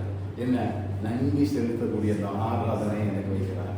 இல்லையா? அவர் எல்லாம் இடத்துக்கு கர்த்தருக்கு புது பாட்டை பாடுங்கள் அப்படின்னு சொல்லிட்டு பாடுறாங்க. உன்னதமான தேவனையும் கீர்த்தனம் பண்ணுவதும், நாமத்தை வீணையினால் சுரமண்டலத்தினால் துதிப்பதும், 10 நரம்பு வீணையினால் உயர்த்துவது எவ்வளவு மகிமையும் மேன்மையுள்ளதுமா இருக்கிறது என்று சொல்லி பாடுகிறார். இப்ப இவர் தன்னுடைய வாழ்க்கையை ஆராய்ந்து பார்க்கக்கூடிய நேரம் உடையான சேற்றில எல்லாம் தூக்கி எடுத்து இப்ப இவர் அறியாமலே என்ன செய்கிறாரு? பாடிட்டு இருக்கிறார். இவர் அறியாமலே பாடிட்டு இருக்கிறார். இப்ப அன்னாளுடைய சம்பவத்தை இடைப்பெற்று பாத்தீங்கன்னா, அன்னாள் பார்த்து ஜோமணின்னு போயிட்டா இல்லையா? 1வது அதிகாரம் முடிஞ்சு 2வது அதிகாரத்தை அன்னாள் என்ன பண்ணார்? பாடல் பாடுறா. வாசிங்க 2வது அதிகாரம் 1 சாமுவேல் 2வது அதிகாரம் வாசிங்க. இதுதான் புதுப்பாட்டை தேவன் தருவது. ஆசீர்வாதத்தை அவளுக்கு கொடுத்து காத்திருக்க பண்ணி கொடுத்து அடுத்தது பாருங்க. அப்பொழுது அன்னாள் ஜெபம் பண்ணி, என் இருதயம் கர்த்தருக்குள் களி கூறுகிறது, என் கொம்பு கர்த்தருக்குள் உயர்ந்திருக்கிறது, என் பகைஞரின் மேல் என் வாய் திறந்திருக்கிறது, உன்னுடைய ரட்சிப்பினாலே சந்தோஷப்படுகிறேன். இதெல்லாம் தாக்கி சொல்றாரு. அவருடைய ரட்சிப்பை இப்ப நான் செய்றேன், நேரடியா பார்த்த உடனே எனக்கு ஒரு புது பாட்டு. சில இடத்திலிருந்து கர்த்தர் ரட்சிக்க விரும்புகிறார், சில இடத்திலிருந்து கர்த்தர் விடுதலையாக்க விரும்புகிறார். இந்த ரட்சிப்பு விடுதலை எல்லாம் வரும்பொழுது என்ன வரும்? பாட்டு. எப்ப பாட்டு வரும்? சந்தோஷம் வரும். கர்த்தர் உங்களை சந்தோஷத்தினால் நடத்துவார். இதான் ரட்சிப்பு. இல்லையா? நம்ம ரட்சிக்கப்பட்ட ரட்சிப்பு அல்ல, அந்த பயங்கரமான குடியும் உளையான சேறு போல நம்முடைய கால்களை வச்சிருக்கிற எல்லா நெருக்கத்தில் இருந்து கர்த்தர் தாவீதை விடுதலையாக்கினது போல நம்மையும் கர்த்தர் விடுதலையாக்குவார். முதலாவது நமக்கு ஒரு ரட்சிப்பு வருது. ரட்சிப்பு வந்தோம் நமக்கு என்ன வருது? புது பாட்டு. ரட்சிப்புள்ள வந்தா உங்களுடைய ரட்சிப்பில் நான் களி கூறுகிறேன், ஒரு ரட்சிப்பை நான் துதித்து பாடுகிறேன், ஒரு ரட்சிப்பில் நான் சந்தோஷப்படுகிறேன். இதுதான் யாருடைய சாட்சின்னு கேட்டீங்கன்னா, தாவீதுடைய சாட்சி. இந்த சாட்சியில ஒரு துளி என்ன இல்லை? பொய் இல்லை. உண்மையாய் தேவன் அவனுடைய வாழ்க்கையில நடத்தின ஒரு சம்பவம், தேவன் அவனுக்கு கொடுத்த மிகப்பெரிய அற்புதம். இந்த தேவன் என்றைக்கும் உள்ள சதா காலங்களிலும் அவர் நம்முடைய தேவன். இந்த ரட்சிப்பை கர்த்தர் நமக்கு தருவார். விசுவாசிக்கிறீங்க? இந்த பொறுமையோடு கூட என்ன காரியத்துக்கு நீ ஜெபம் பண்ணாலும் சரி, அவசரப்படாதுங்க, சோர்ந்து போகாதுங்க. ஏன் தெரியல, பரிசுத்தாவியானவர் சொல்ற நான் சொல்றேன், நீங்க ஜெபம் பண்ணி சோர்ந்து போகாதுங்க.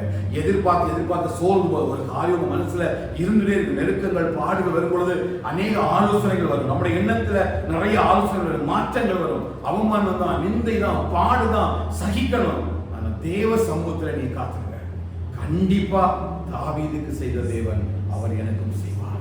அன்னாளுடைய கண்ணீருக்கு பலன் கொடுத்த தேவன் எனக்கும் பலன் தருவார். பேதுருவை பலத்தினால் இகற்ற தேவன் என்னையும் பலத்தினால் இகற்றுவார். 38 வருஷம் பெரும்பாலும் ஒருத்தன் காத்திருந்து தன்னுடைய இருதயத்தை தேவனுக்கு திறந்த பொழுது கர்த்தருடைய வார்த்தைகளை கேட்டு விடுதலைக்கிறது போல ஆகாருடைய சத்தத்தை வனாந்திரத்தில் கேட்க முடியும் என்று சொன்னார். அவர் என்னுடைய சத்தத்தையும் அவர் கேட்கிற தேவனாக இருக்கிறார். எந்த சூழ்நிலையும் அவர் மாற்ற வல்லமுள்ள தேவனாக இருக்கிறார். எல்லா காரியத்தையும் அவர் செய்வார். அவருக்கு நிகரான ஒரு தெய்வம் இந்த உலகத்துல இல்லவே இல்லை. அவரை போல ரட்சிப்பை தருவதற்கும் அவரை போல புது பாடல்களால் நம்ம நிறைய பொருளுக்கு இந்த உலகத்தில் ஒரு தெய்வனும் இல்லை. அதற்கு இந்த 40வது சங்கீதம் முதல் 3 வசனங்கள் சாட்சி, அவருடைய அனுபவங்கள் சாட்சி, தன்னுடைய வாழ்க்கை சாட்சி, எல்லா சாட்சியும் அவர் முன்பதாக வைத்து சொல்கிறார்கள். என் ஜனமே, கர்த்தருக்காக பொறுமையுடன் காத்திருங்கள், அவர் உன்னிடமாய் சாய்ந்து நம்முடைய கூப்பிடுவதை கேட்பார். அல்லேலூயா. நமக்கு ஒத்தாசை வரும் பருவங்களுக்கு நேராய் இப்படியே நம்முடைய கண்களை எடுக்கும். நம்ம வேத புஸ்தகத்தை கையில் எடுத்து அப்படியே தெய்வ சம்பந்தம் ஒப்பு கொடுத்து, ஆண்டவரே எங்கள் ஒத்தாசை வரும் பருவங்களுக்கு நேராக எங்கள் கண்களை ஏறெடுத்து அப்ப எங்கள் ரட்சிப்புக்காக புது பாடலுக்காக நாங்கள் பார்க்கிறோம். அல்லேலூயா. எனக்கு ஒத்தாசை வரும் பர்வதம் நேரா என் கண்களை ஏறெடுப்பே. எனக்கு ஒத்தாசை வரும் பர்வதம் நேரா என் கண்களை ஏறெடுப்பே. வானமும் பூமியும் படைத்த வல்ல தேவனிடம் இருந்தே. வானமும் பூமியும் படைத்த வல்ல தேவனிடம் இருந்தே.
சாய்த்து என் கூப்பிடுவதை கேட்டார். பயங்கரமான குடியிலும் உளையான சேற்றிலும் என்னை தூக்கி எடுத்து என் கால்களை ஆண்டவரே பலப்படுத்தி, ஆண்டவரே அடிகளெல்லாம் உறுதிப்படுத்தி, அன்று கர்த்தரை துதிக்கு புது பாட்டை எனக்கு தந்தார், என் ஆவிலே தந்தார். அதை கண்டு அநேக பேர் அவரை நம்புவார்கள். தாவீதுடைய சாட்சியாகவே நாங்கள் எங்களுக்கு கொடுக்கப்பட்ட எல்லா காரியத்தையும் தாவீது ராஜாவை போல பொறுமையோடு ஆண்டவரை பேதுரையா எழுதும் பொழுது ஆண்டவரே அந்த பொறுமையோடு கூட தேவ பக்தியையும் சுதந்திரித்துக் கொள்ள எழுதியிருக்கிறார். பவுல் அதுக்கு எழுதும் பொழுது அந்த தேவ பக்தியானது இந்த ஜீவனுக்கும் இனிவரும் ஜீவனுக்கும் பிரோஜனம் உள்ளது என்று சொல்லி எழுதுகிறார். ஆண்டவரே கர்த்தாவே, இந்த தேவ பக்தியோடு கூட பொறுமையை சபையாய் பாதுகாத்துக் கொள்ள, எங்கள் ரட்சிப்பையும் எங்கள் புது பாட்டையும் நாங்கள் ஆவிலே சுதந்திரித்துக் கொள்வதற்கு ஆண்டவர் இந்த வார்த்தைகள் எல்லாம் இந்த வாரம் முழுவதும் எங்கள் நடத்தட்டும். அன்று எவ்வளவோ நெருக்கங்கள், எவ்வளவோ பாடுகள், எவ்வளவோ துன்பங்கள், கஷ்டங்கள் ஆண்டவரே, அவமானங்கள், நிந்தைகள் வழியாக தான் நாங்கள் போறோம் ஆண்டவரே. ஆனால் எங்களுக்கு தெரியும், நிச்சயமாய் கர்த்தர் எங்களமாய் சாய்ந்து எங்கள் கூப்பிடுவதை கேட்பார். நிச்சயமாய் இந்த சூழ்நிலை எல்லாம் கர்த்தர் எங்களை விட்டு மாற பண்ணுவார். எங்களுக்கும் ஒரு ரட்சிப்பையும் ஒரு புது பாட்டையும் தருவார். நாங்களும் அண்ணாலை போல எங்கள் கொம்பு உயர்ந்திருக்கிறது என்று சொல்லி பாடுவோம் ஆண்டவரே. அப்பா தாவீது ராஜாவை போல நாங்கள் பாடுவோம் ஆண்டவரே. அப்படி அண்ணாலை போல நாங்கள் பாடுவோம் ஆண்டவரே. அப்பா பெதஸ்தா குளத்தில் அந்த திமிர்வாத காற்றை போல நாங்களும் எழுப்பி கர்த்தருக்காக ஓடுவோம். அவன் கால்கள் எல்லாம் பலனடைந்தது என்று சொல்லப்பட்டிருக்கிறார். பேதுரு யோவானும் ஆண்டவரே ஜெப ஆலயத்தில் ஆண்டவரே சொன்னபோது, ஆண்டவரே பொன்னுமல்ல வெள்ளியுமல்ல இயேசுவின் நாமத்தில் எழுப்பி நட்டை என்று சொன்னபோது உன்னுடைய கால்கள் பலன் கொண்டு எழுப்பட்டது ஆண்டவரே. அப்படி எங்கள் கால்களை மான்களுடைய கால்களை போல பலப்படுத்தி நீங்கள் சேனைக்குள் பாய பண்ணுவீர்களாகப்பா. நாங்கள் தெய்வ சமூகத்தில் சில விண்ணப்பங்களுக்காக, சில ஜெபங்களுக்காக பல நாட்களாக காத்திருக்கிறோம். அன்று ரட்சிப்புக்காக காத்திருக்கிறோம். தேவையில் ஒரு மாறுதலுக்காக காத்திருக்கிறோம். எங்களுடைய சரீரத்தில் பலவீனத்திலிருந்து ஒரு பலனுக்காக காத்திருக்கிறோம் ஆண்டவரே. நிச்சயமாய் கர்த்தர் எல்லாவற்றிலும் எங்களை சாட்சியாய் நிறுத்துவீர் ஆண்டவரே. இந்த காரியங்கள் எல்லாம் ஒரு ரட்சிப்பை உண்டு பண்ணுவீரப்பா. இதெல்லாம் ஒரு புது பாட்டை கொண்டு வருவீர் என்று சொல்லி விசுவாசிக்கிறோம் ஆண்டவரே. இந்த வார்த்தையின்படி சபைக்கு சொன்ன வார்த்தைகளுக்காக ஆண்டவரே வார்த்தைகளை சொல்லி விசுவாசித்து ஜெபிக்கிறோம். இந்த வாரம் முழுவதும் எல்லாம் சுதந்திரித்துக் கொள்ள கர்த்தர் கிருபை செய்வீராக. எங்களுடைய கால்களை எல்லாம் கர்த்தர் ஆண்டவரே நீங்க பலப்படுத்துவீராக. எங்கள் அடிகளை எல்லாம் உறுதிப்படுத்துவீராக. எங்கள் பாதைகள் எல்லாம் செவைப்படுத்துவீராக. மான்களுடைய கால்களை போல் எங்கள் கால்களை பலப்படுத்துவீராகப்பா. உம்மாலே ஒரு சேவைக்குள் பாய, ஒரு மதிலை தாண்ட கர்த்தர் கிருபை செய்யுங்கப்பா. அன்று ரட்சிப்பையும் புது பாட்டையும் சுதந்திரித்துக் கொள்ள கர்த்தருடைய ஆவியானவர்களை பலப்படுத்த வேண்டும் என்று சொல்லி இயேசுவின் நாமத்தில் ஆண்டவரே எல்லா ஆசீர்வதிக்கப்பட்ட ராத்திரி வேளையில் சபையை நான் ஆசீர்வதிக்கிறேன் ஆண்டவரே. கர்த்தருடைய கிருபை சபையோடு கூட இருந்து கர்த்தர் சபை வழி நடத்துவீராக ஆண்டவரே. ஸ்தோத்திரம் அப்பா. அவருடைய பிரச்சனத்துக்குள்ள நிரப்புங்க. இந்த வாரம் முழுவதும் ஆஸ்வதிங்க, போக்கில விட்டுலாம் கூட இருங்க. கர்த்தருடைய கிருபை இறக்கும் எங்களை சூழ்ந்து கொள்ளுங்க. எல்லா ஆபத்துகளுக்கும் நாசமோசங்களும் விலக்கி பாருங்க. வாகனத்துக்கு போகும்போது வரும்போது கிருபை பேரை சூழ்நிலைக்கட்டும். வேறு நல்ல தயவை இலக்கத்தை கர்த்தர் கட்டளையிடுங்க ஆண்டவரே. கர்த்தருடைய பெரிய பிரச்சனை மூடி மறைத்து பாதுகாத்துக் கொள்ள வேண்டும் என்று சொல்லி ஜெபிக்கிறோம். துதியும் கனமும் மகிமை எல்லாம் செலுத்துகிறோம். இயேசுவின் நாமத்தில் ஜெபிக்கிறோம் எங்கள் ஜீவனுள்ள நல்ல பிதாவே. ஆமென் ஆமென். என் ஆத்துமாவே கர்த்தரை ஸ்தோத்திரி. என் முழு உள்ளமையோடு பிரசனாமரை என் ஆத்துமாவே கர்த்தரை ஸ்தோத்திரி. கர்த்தர் செய்த சகல வார்த்தைகளை மறவாதே. ஆமென் ஆமென். ஆசீர்வாதம் நம்முடைய கர்த்தராகிய இயேசு கிறிஸ்துவின் கிருபையும் பிதாவாகிய தேவனுடைய அன்பும் பரிசுத்த ஆவியின் ஐக்கியமும் சிநேகமும் இன்றும் என்றும் சதா காலங்களிலும் ஆண்டவராகிய இயேசு கிறிஸ்து வருகை பரியந்தம் சகல பரிசுத்தவான்களோடும் சபையோடும் நாம் அனைவரோடும் கூட தங்கி இருப்பதாக. ஆமென் ஆமென் ஆமென். அல்லேலூயா அல்லேலூயா அல்லேலூயா.